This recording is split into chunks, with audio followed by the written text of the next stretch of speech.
అంటే అట్లని కాదు, అలా రెండు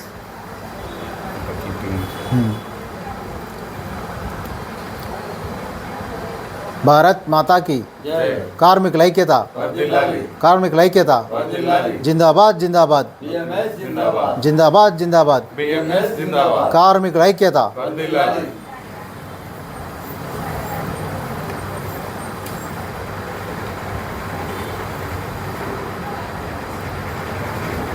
నమస్కారం, నా పేరు ఎం మల్లేశం, బిఎంఎస్ జగిత్యాల జిల్లా అధ్యక్షుడిని. అయితే భారతీయ మజ్దూర్ సంఘ్ దేశవ్యాప్తంగా కార్మికులకు ఉన్నటువంటి దీర్ఘకాలిక సమస్యలు, పెండింగ్లో ఉన్నటువంటి సమస్యలపైన రాష్ట్ర కార్యవర్గం ఇచ్చిన పిలుపు మేరకు ఆగస్టు 17వ తారీఖున అన్ని కలెక్టరేట్ ఆఫీసుల ముందు ధర్నా కార్యక్రమం నిర్వహించడం జరుగుతుంది. ఈ కార్యక్రమంలో బిఎంఎస్ జిల్లా సంబంధించినటువంటి అన్ని కమిటీలు, పోస్టల్ డిపార్ట్మెంట్ అయిన బిఎంఎస్ భవన నిర్మాణ కార్మికులకు సంబంధించిన కార్మికులు మరియు బీడీ కార్మికుల సంబంధించినటువంటి కార్యవర్గం అందరూ కూడా అధిక సంఖ్యలో పాల్గొని మన యొక్క సమస్యలపైన మనం అన్ని కలెక్టరేట్, జగిత్యాల కలెక్టరేట్ ముందు ఆగస్టు 17వ తారీఖు నాడు ధర్నా కార్యక్రమం నిర్వహించడం జరుగుతుంది.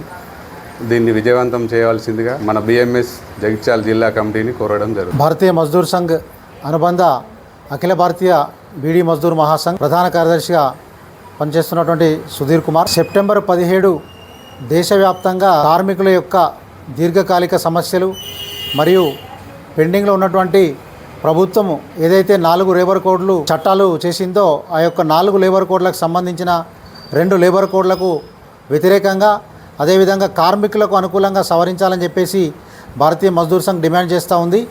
దాంట్లోని ముఖ్యమైన విషయాలు ఏమిటంటే, ఇవాళ కొన్ని బీడీ కార్మిక సంఘ్ అంటే ఇవాళ దేశవ్యాప్తంగా 17 రాష్ట్రాలలో ఉన్నటువంటి బీడీ కార్మికులు, వాళ్ళకు సంబంధించినటువంటి అనేకమైన చట్టాలు ఇవాళ బీడీ పరిశ్రమను నిర్వీర్యం చేయడానికి కేంద్ర రాష్ట్ర ప్రభుత్వాలు కలిసి ప్రయత్నం చేయడం జరుగుతుంది.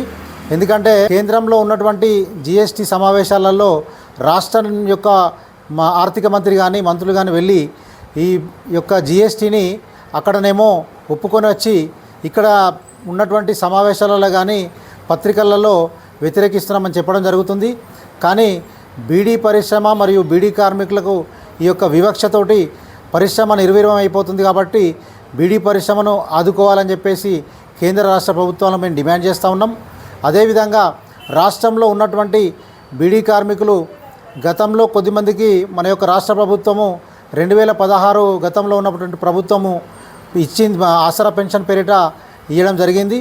ప్రస్తుతము ఉన్నటువంటి ప్రభుత్వము గద్దెనెక్కిన తర్వాత మేము కనుక అధికారంలోకి వస్తే మేము 4016 రూపాయల పెన్షన్ ఇస్తామని చెప్పడం జరిగింది.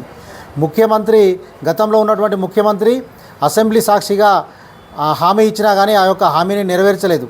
కానీ ఈ ప్రభుత్వం వస్తే మాకు ఈ యొక్క 2016 కనీసం దక్కుతుందేమో అని చెప్పేసి అనేక మంది మహిళలు ఓట్లేసి గద్దెనెక్కిస్తే ఈ ప్రభుత్వం ఇవాళ కార్మికులను మర్చి కార్మికులను విస్మరించడం జరుగుతుంది. ఇవాళ ఆసరా పెన్షన్ను ఒక పేరు మార్చి చేయూత పెన్షన్ అని చెప్పి పెట్టడం జరిగింది. ఆ చేయూత పెన్షన్లో చేనేత, గీతా కార్మికులతో పాటు మిగతా అన్నీ కూడా పెన్షన్లు ఉన్నాయి. కానీ బీడీ కార్మికులు దరఖాస్తు చేసుకునే పరిస్థితి లేకుండా తయారు చేసింది ఈ యొక్క కాంగ్రెస్ ప్రభుత్వం. మా ప్రభుత్వం వస్తే మేము ఇది చేస్తాం, అది చేస్తామని చెప్పేసి ఇక్కడ ఈఎస్ఐ హాస్పిటల్ కూడా పెట్టిస్తా అని చెప్పేసి మా ఎంపీగా పోటీ చేసినటువంటి జీవారెడ్డి గారు చెప్పడం జరిగింది. ఎమ్మెల్యేగా ఉన్నప్పుడు కూడా మీ అందరికీ 300 రూపాయలు మంజూరు చేస్తామని చెప్పి కూడా చెప్పడం జరిగింది. కానీ అటువంటి ప్రభుత్వం ఇవాళ గద్దెనెక్కిన తర్వాత కార్మికులను విస్మరిస్తే కార్మికులు ఏమాత్రం ఊరుకునే పరిస్థితులు లేరు. కాబట్టి ఖచ్చితంగా కార్మికులందరూ ఈ యొక్క సోమవారం జరిగేటటువంటి ధర్నాలో పాల్గొని ప్రభుత్వానికి నిరసన తెలియజేయాలి. అదేవిధంగా బీడీ కార్మికులకే కాకుండా ప్రతి ఒక్కరికి దేశవ్యాప్తంగా కనీస వేతనం 30,000 రూపాయలు చేయాలని చెప్పేసి బిఎంఎస్ డిమాండ్ చేస్తూ ఉంది. ఇవాళ రిటైర్మెంట్ అయిన ప్రతి కార్మికుడికి కూడా పెన్షన్, ఈపీఎఫ్ పెన్షన్ ఏదైతే ఉందో గతంలో 1000 రూపాయలు లోపలనే వచ్చేది ఉండే, అట్లా వస్తున్నాయి. కాబట్టి ఆ కనీస పెన్షన్ను 7,500 రూపాయలు చేయాలని చెప్పేసి గత కొన్ని సంవత్సరాలుగా డిమాండ్ చేస్తూ ఉంది బిఎంఎస్. దాన్ని కేంద్రం యొక్క కమిటీ కూడా ఈపీఎఫ్ బోర్డు కమిటీ ప్రతిపాదించి ప్రభుత్వానికి పంపించినా కానీ ఇక్కడ ఏదైతే నిర్మలా సీతారామన్ గారి ఆర్థిక శాఖ దగ్గర పెండింగ్లో ఉంచడం జరిగింది. కాబట్టి ఆ యొక్క ఈపీఎఫ్ పెన్షన్ గురించి కూడా ఈ యొక్క ధర్నా చేస్తున్నాం కాబట్టి మన జిల్లాలో ఉన్నటువంటి బీడీ కార్మికులు ఎవరైతే పెన్షన్ రావడం లేదో ప్రస్తుతం రాష్ట్ర ప్రభుత్వము మన యొక్క ఈ బీడీ కార్మికులందరికీ పెన్షన్ ఇస్తానని హామీ ఇచ్చింది. ఆ హామీని నెరవేర్చాలని, అదేవిధంగా రిటైర్మెంట్ అయిన కార్మికులకు కూడా కనీస పెన్షను 7,500 రూపాయలు ఇవ్వాలని చెప్పేసి, గ్రాట్యుటీని కూడా ఇవాళ మనకు ఇస్తున్నటువంటి గ్రాట్యుటీ ప్రతి కార్మికుడు రిటైర్మెంట్ అయితే కేవలం 15 రోజులదే లెక్కపట్టడం జరుగుతుంది ప్రభుత్వం. కానీ దాన్ని 30 రోజులకు పెంచాలని చెప్పేసి మనం డిమాండ్ చేయడం జరుగుతుంది. కావున ఇట్టి ధర్నాకు బీడీ కార్మికులు మరియు భవన నిర్మాణ కార్మికులు, రకరకాల కార్మికులు ఎంతమంది అయితే ఉన్నారో వాళ్ళందరూ కూడా ఖచ్చితంగా హాజరై ఈ యొక్క ధర్నాను విజయవంతం చేసి కార్మిక సంఘం తరపున మన యొక్క భారత ప్రభుత్వానికి, రాష్ట్ర ప్రభుత్వానికి నిరసన ద్వారా తెలియజేయాలని చెప్పేసి అందరినీ కోరడం జరుగుతుంది. భారత్ మాతాకి జై.